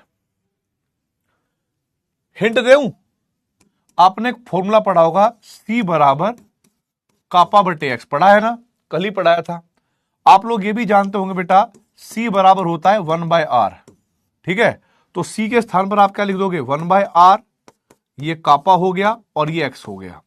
x को इधर ले जाओ तो बेटा r गुणा कापा, यही तो सेल स्थिरांक का मान आ गया, समझ रहे हो कि नहीं। C को लिखा हमने, C का मतलब है कंडक्टेंस, नॉर्मल वाली कंडक्टेंस, ठीक है। और जो हमने कल फॉर्मूला पढ़ा था, R क्या है, ओम दे रखा है, मतलब प्रतिरोध दे रखा है, तो हमें पता है कि प्रतिरोध का संबंध जो है वो टोटल वाली यानी नॉर्मल वाली कंडक्टेंस के होता है। कोई बात नहीं, पोल को भी साइड में रखते हैं, इस पर आते हैं बेटा, ठीक है। छोटे छोटे इश्यूज को देखो, जब हम पढ़ाई पर ध्यान दे रहे हो ना, तो आप डिस्ट्रैक्ट करने के लिए अपने माइंड को कई बार इधर उधर उधर ले जाते हो, है कि नहीं। ये किसके लिए गलत है, मेरे लिए गलत नहीं है, आपके लिए गलत हो सकता है, क्योंकि आपका मन तो सिर्फ इधर ही भटक रहा है, पोल, कभी टोल, कभी सर जी नींद आ रही है, कभी बैटरी कम हो रही है। अरे भाई, तुमने चाहे रोना हो, चाहे तुम्हें हंसना हो, चाहे तुम्हें मजे लेने हो, कुछ भी करना हो यार, तुम्हें ये 1-1.5 घंटा देना पड़ेगा। और ये जो 1-1.5 घंटा आप दे रहे हो तो उसको दिल से दो ना यार, कम से कम ये तो लगे कि हमने समर्पण पूरा किया हुआ है, किताबों को हमने जान दे रखी है। तुम नहीं समझ रहे थे, आज से पहले बहुत लोग ये बोलते थे कि सर जी हिंदी मीडियम से रिजल्ट नहीं आता, हिंदी मीडियम से रिजल्ट नहीं आता। आपने देखा है कि हिंदी मीडियम से इस बार रिजल्ट आया है, हम बोल पा रहे हैं कि इस बार हिंदी मीडियम से रिजल्ट आया है। क्यों? कि उन बच्चों ने मेहनत करी थी। आज 4 हैं, कल 40 होंगे, फिर 400 होंगे, और वो कौन है? वो आप ही तो हो यार। आने वाला भविष्य कौन है, ये सोच के देखिए। ये मत सोचना कि ये सिर्फ फिल्मी बातें हैं या फिर मोटिवेशन वाली बातें हैं। आप खुद देखिए, आगे आने वाला जो मोटिवेशन कह लो, प्रेरणा कह लो बेटा, जो सब कुछ है, जो भविष्य है, वो कौन है? आप ही तो लोग हो यार। कब तक मजदूरी करोगे? कब तक तुम इधर उधर देखोगे कि भाई इधर नौकरी कर लेके उधर नौकरी कर लेते हैं? बस एक ही तो गलती हुई है कि गरीब घर में पैदा हुए हैं, लेकिन इसको गलती थोड़ा ही कहेंगे। भगवान ने हमें मौका दिया है बहुत कुछ सीखने का, हम वहीं से रगड़ रगड़ के अपने आप को मेहनत करके बढ़ाएंगे। और ऐसा बिल्कुल भी इंपॉसिबल नहीं है कि हम नहीं बना सकते। मैं हूं, मुझे लगता है कि मैंने बनाया है, बहुत मेहनत करी है, तो आप भी करो यार।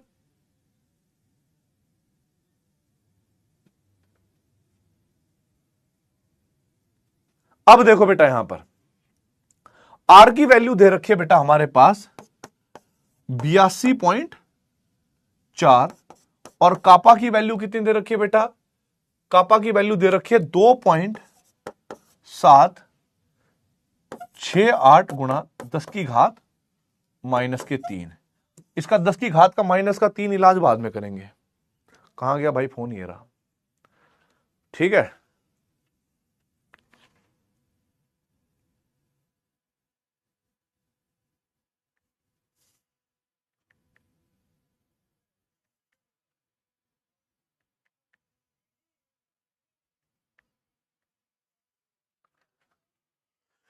तो ये आया बेटा हमारे पास 2280.808 इंटू 10 की पावर -3। तो बेटा इस पॉइंट को अगर मैं इधर ले आऊं, ध्यान से देखिएगा, इस पॉइंट को अगर मैं इधर ले जाऊं तो 0.22808 हो जाएगा। अब क्योंकि हमें यहां पर जो वैल्यू दे रखी है दशमलव के चौथे स्थान तक दे रखी है, तो हमें यह मान चौथे स्थान तक ही रखना पड़ेगा और बेटा पांचवें स्थान को हटाना पड़ेगा। अब क्योंकि पांचवा जो स्थान पे आया है वो है 8। 8 क्या है? 5 से बड़ा नंबर है। तो जब कोई 5 से बड़ा नंबर होता है तो बेटा वो पहले वाले मान में एक बढ़ा जाता है, तो मान होगा 0.2281। ठीक है, 0.2281 जो है वो विकल्प बी में दे रखा है। और जो तुक्का मारने वाले हैं वो पता है क्या कह रहे थे कमेंट में? अरे ए ही तो होगा ना, ए ही है ना, आप कुछ भी सॉल्व कर ले, ए ही है सर, हमको पता है ए है।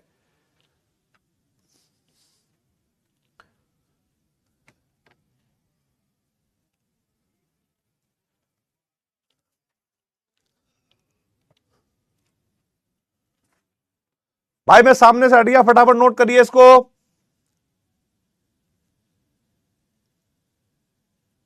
और नए जमाने में मैं देख पा रहा हूं कि नए जमाने में इस प्रकार के क्वेश्चन थोड़े कम है। हालांकि ऐसा नहीं कि चालकता के क्वेश्चन नहीं है, चालकता के क्वेश्चन है। अभी जो पढ़ाऊंगा, मतलब जो आगे मैंने देखे PYQs, वो अभी उसके लिए थोड़ा सा और पढ़ाना बाकी है। और बाकी मैं आपको, जो मैंने आपको बताया था कि बीच में मैं 2000 के आसपास वाले चालकता के क्वेश्चन भी लाया करूंगा बीच बीच में, चाहे वो ट्रांसलेट करने पड़े, उनकी हिंदी नहीं मिलती। ठीक है, अरे मोलैरिटी दी है, ऐसे ही दे रखी है, कोई जबरदस्ती है लगाने की? मोलैरिटी क्यों दे रखी है?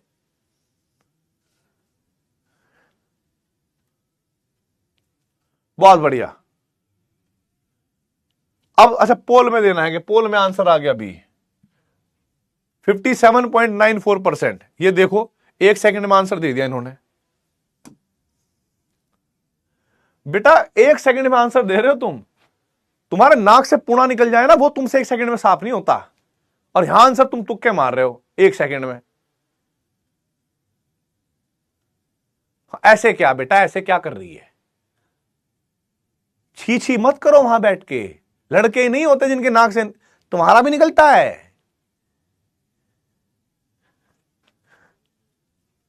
चलो आगे बढ़ते हैं। नहीं सर, हम नहीं करती, हाँ हम तो डेली नहाती हैं सर।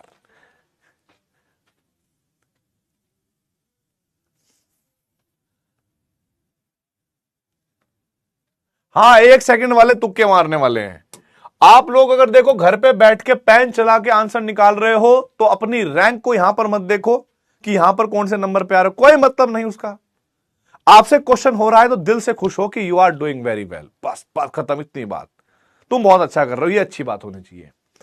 अब बात ये आती है बेटा, अब हमें ना एक फील क्रिएट करनी है, चालकता को प्रभावित करने वाले कारक। ठीक है, चालकता को, और ये चीजें ना बेटा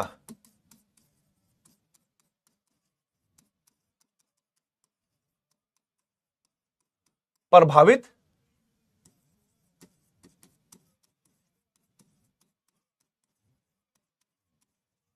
करने वाले कारक।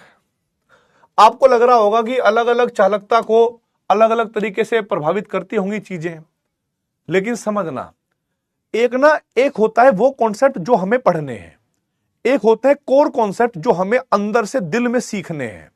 ठीक है भाई, चालकता कहां कहां पर ज्यादा हो सकती है, कहां कहां पर कम हो सकती है, इसके बारे में थोड़ा बात करेंगे। और सभी से मेरा निवेदन है, नोटबुक बंद कर दें, पेन एक साइड रख दें, मेरे को देखे, बस बात खत्म। ठीक है, अब चालकता, जैसे मैं बहुत ठप समझता हूं ना, ठप बेकार बच्चा, चालकता, अच्छा वो चालकता, अच्छा चालकता वो जो आवेश प्रवाह को प्रेरित करे, जो विद्युत धारा के प्रवाह को प्रेरित करे, जो ट्रैवलिंग अच्छे से करवा सके, किसकी, आवेश की। क्योंकि जितना ज्यादा आवेश चलेगा, जितनी गति से आवेश चलेगा, विद्युत धारा उतनी तेज चलेगी, विद्युत धारा इतनी तेज चलेगी तो ओपन गैंगनम स्टाइल नहीं, कंडक्टेंस उतनी ज्यादा होगी। समझ में आई कि नहीं आई? अब देखो बेटा यहां पर, अब जो कंडक्टेंस है वास्तव में मूल रूप से वो दो कारकों पर निर्भर करती है। ठीक है, वो कौन कौन से कारक होंगे बेटा? एक तो होगी आवेश की संख्या, आवेश की संख्या कह लो, या फिर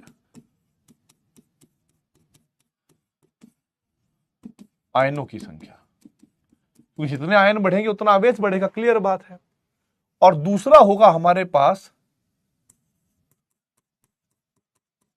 आयनों की गतिशीलता,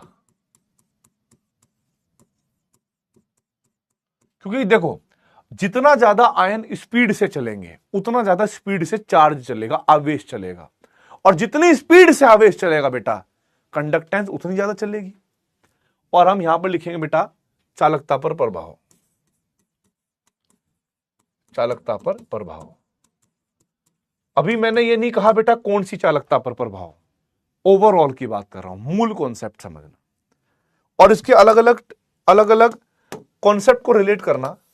और मैं आपको समझाऊंगा हर एक बात बहुत सिस्टम तरीके से, ये बुक में नहीं लिखा होता, ये जस्ट मैं फील कराने के लिए आपको ऐसा बताऊंगा और फिर इससे सारी चीजें समझ में आ जाएगी। पहला पॉइंट है, पहला पॉइंट यह है, अगर मैं कहूं कि मेरे पास आवेश की संख्या बढ़ी, आवेश की संख्या बढ़ी या आयनों की संख्या बढ़ी, या फिर बेटा उनकी गतिशीलता भी बढ़ी, दोनों में से अगर दोनों चीज बढ़ गई तो समझना चालकता अच्छी हो जाएगी, क्योंकि विद्युत धारा अच्छे से प्रवाहित होगी।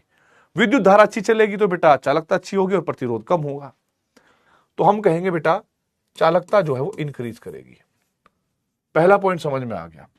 दूसरा पॉइंट ये हुआ कि नंबर ऑफ आयन इंक्रीज करे, नंबर ऑफ आयन इंक्रीज करे और आयनों की गतिशीलता में कोई परिवर्तन नहीं आया, वो सेम रेट से चल रही हैं। अब आयनों की संख्या बढ़ी है तो कहीं ना कहीं चलो आवेश तो बढ़ा है ना, गतिशीलता अलग चीज है, आयनों की संख्या तो बढ़ी है, ज्यादा धारा चलेगी, अब ज्यादा परिमाणिक धारा चलेगी और उससे करंट भी अच्छा चलेगा, तो बेटा वहां पर भी चालकता जो है वो इंक्रीज करेगी। अब तीसरी कंडीशन क्या होगी बेटा? तीसरी कंडीशन ये होगी अगर आयनों की संख्या में कोई परिवर्तन ना हो और बेटा आयनों की गतिशीलता में बढ़ोतरी हो जाए, इंक्रीज हो जाए, तो बेटा चार्ज स्पीड से चलेगा। चार्ज स्पीड से चलेगा तो बेटा आवेश स्पीड से चलेगा, और आवेश चलेगा तो धारा बढ़िया चलेगी यार, और धारा अगर अच्छी चली तो कंडक्टेंस अच्छी हो जाएगी, कंडक्टेंस अच्छी हो जाएगी। ये बात भी हमें समझ में आ गई। फोर्थ पॉइंट देखेंगे, अब ये दिमाग खोपड़ी खराब करने वाला कॉन्सेप्ट है। मैंने कहा कि भाई ये आयनों की संख्या बढ़ी और गतिशीलता कम हो गई, डिक्रीज हो गई। अब क्या करेंगे सर? इसके हिसाब से देखा जाए चालकता बढ़ी, इसके हिसाब से देखा जाए चालकता घटेगी, क्योंकि स्पीड कम हो गई सर चलने की, ट्रेवल करने की स्पीड। पर सर हम किसको माने? ध्यान रखना है, आयनों की जो संख्या होगी, आवेश की जो संख्या होगी, ये हमारे पास मेजर का मतलब होता है मुख्य कारण है, और आयनों की गतिशीलता ये होता है माइनर। इसको हम तब देखते हैं जब हम आयनों की संख्या को बराबर कर लेते हैं, या वो फिर वो बढ़ती या घटती नहीं है, तब जाकर गतिशीलता देखते हैं। लेकिन पहले जो मुख्य कारण होता है वो आयनों की संख्या ही है। आयनों की संख्या में जो मेजर चेंज आएगा वही ओवरऑल कंडक्टेंस पर चेंज आएगा। ठीक है, तो यहां पर अगर हमने कहा कि आयनों की गतिशीलता आपने घटा दी हो, कोई बात नहीं, आपने आयनों की संख्या तो बढ़ा दी, तो हम कहेंगे यहां पर भी चालकता इंक्रीज होगी। अब ये तो मैंने मूल कारक बताए, समझना मेरी बात को, क्या बताया मैंने इसमें, मैंने मूल कारक बताए। अभी मैंने ये नहीं बताया कि कौन से प्रकार की चालकता में क्या होता होगा, अभी ये नहीं बताया। चलिए अब मुझे फटाफट बताइए कमेंट बॉक्स में, क्या आप लोगों को यहां तक समझ में आ गया बेटा? इसको नोट करिए अगर समझ में आ गया तो, इसको नोट करिए भाई फटाफट।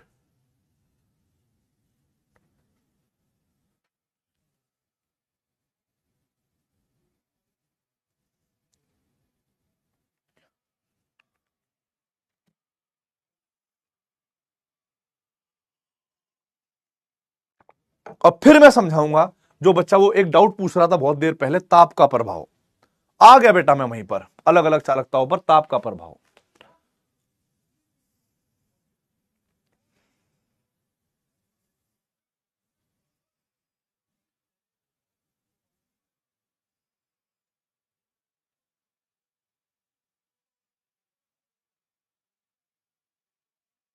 डन। देखिए बेटा, सबसे पहले हम लोग पढ़ेंगे ताप का प्रभाव। क्या पढ़ेंगे? ताप का प्रभाव। देखिए बेटा, चालकता पर ताप का प्रभाव।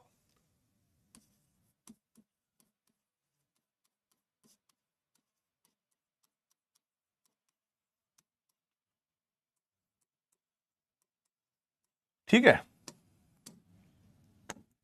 अब यहां पर ना एक स्टेटमेंट आप लोगों ने पढ़ी होगी, जब आपने फिजिक्स में पढ़ा होगा, आपने पढ़ा होगा ताप के बढ़ने पर प्रतिरोध बढ़ता है और चालकता घटती है। पढ़ा होगा, मैं मानता हूं, पर ऐसा फिजिक्स में होता है, केमिस्ट्री में कुछ और होता है। तो पर मैं दोनों पढ़ाऊंगा, टेंशन ना लो, मेटालिक कंडक्टर के अंदर भी और बेटा इलेक्ट्रोलिटिक कंडक्टर के अंदर भी, यानी विद्युत भट्टों के विलयनों के अंदर भी। देखिए, सबसे पहले हम लोग बात करेंगे बेटा, सबसे पहले हम बात करेंगे बेटा धात्विक चालकों के बारे में। धात्विक चालकों के विषय में, जो ठोस होते हैं,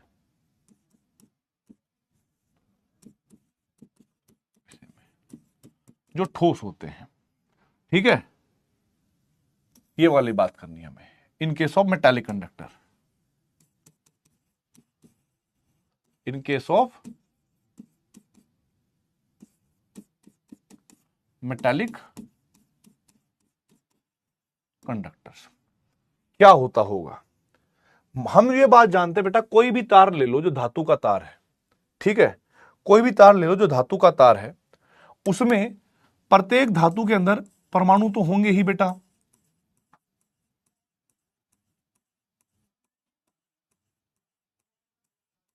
क्या हो गया बेटा हमारे पास? परमाणु तो हो ही गए, ये मैंने आपको परमाणु बताए।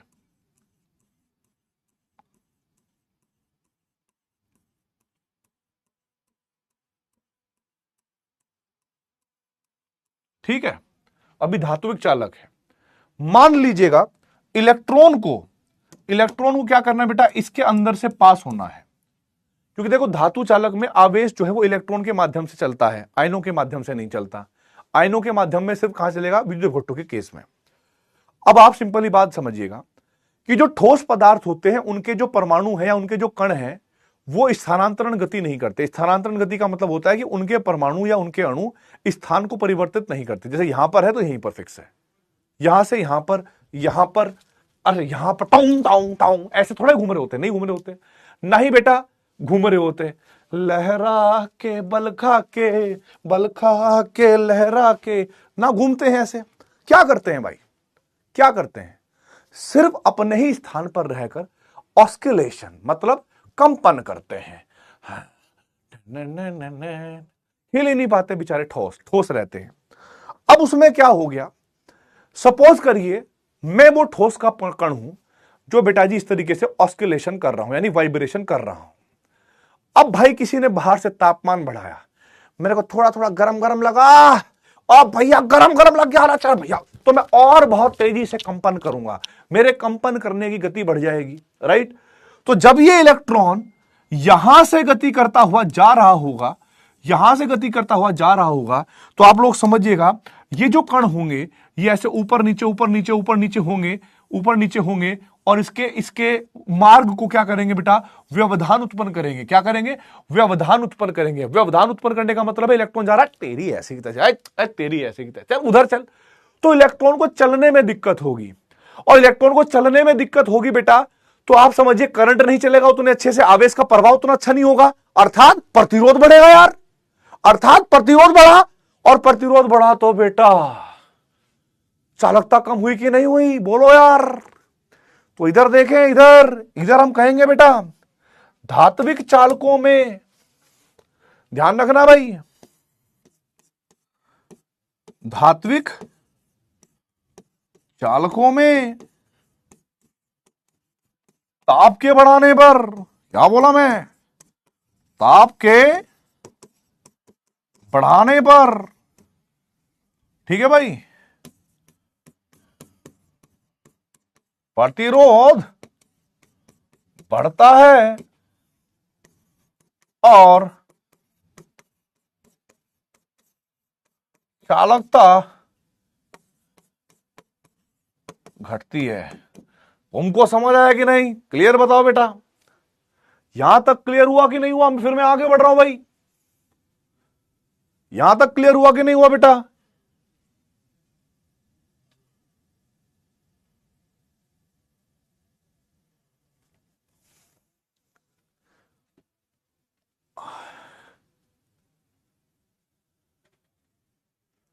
और कल हम पढ़ेंगे बेटा इलेक्ट्रोलिटिक कंडक्टर्स के बारे में, यानी विद्युत अपघट्य जो कंडक्टर होंगे विलियन, उनमें कैसे बेटा चेक करते हैं ताप का। देखो कल हम ताप का प्रभाव पढ़ेंगे, कल हम विलायक का प्रभाव पढ़ेंगे, जितने भी होंगे कल ये टॉपिक खत्म हो जाएगा। और उसके बाद फिर जो नया टॉपिक है इसी चैप्टर का, चैप्टर चेंज नहीं होगा, मैंने बोला था कि चैप्टर के कहीं टॉपिक है, तो नए चैप्टर का दूसरा टॉपिक स्टार्ट हो जाएगा, ठीक है।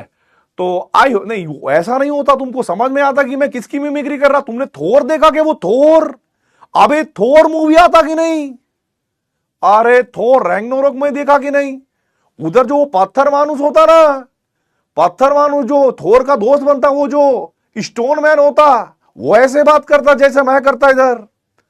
हिंदी में डब देखना तो ऐसा ही मिलेगा बिल्कुल, और नहीं भी देखने का टाइम है ना तो बेटा यूट्यूब पे जाके देखना तुम एक बार, ऐसे ही बात करता है वो। चलो भाई ठीक है, अभी भी ऐसे बात नहीं करते बेटा, ये बीबी जो है ना वो अलग तरीके से बात करते हैं। अच्छा ये तो कौन से बात है, हाँ चलो भाई ठीक है, ऑल द वेरी बेस्ट, जय हिंद, जय भारत, वंदे मातरम, भारत माता की जय। मिलते हैं अगली क्लास में, तब तक के लिए ओके बाय। देखो पता नहीं चलता तुम्हारी क्लास में, मैं फीवर था, और कतई फीवर था, मतलब एकदम गर्म, मैं खुद में ऐसे चेक कर रहा था कि गर्म है बहुत तेज। स्टार्टिंग में थोड़ा स्लो पेस आया, जान लग रही थी, फिर उसके बाद आप लोग मेरी जान हो तो जान से जान मिल गई, उसके बाद तुमको देगा कि सब क्लियर हो गया कि नहीं। चलिए ऑल द वेरी बेस्ट, जय हिंद, जय भारत, मिलते हैं अगली क्लास में, टाटा बाय बाय।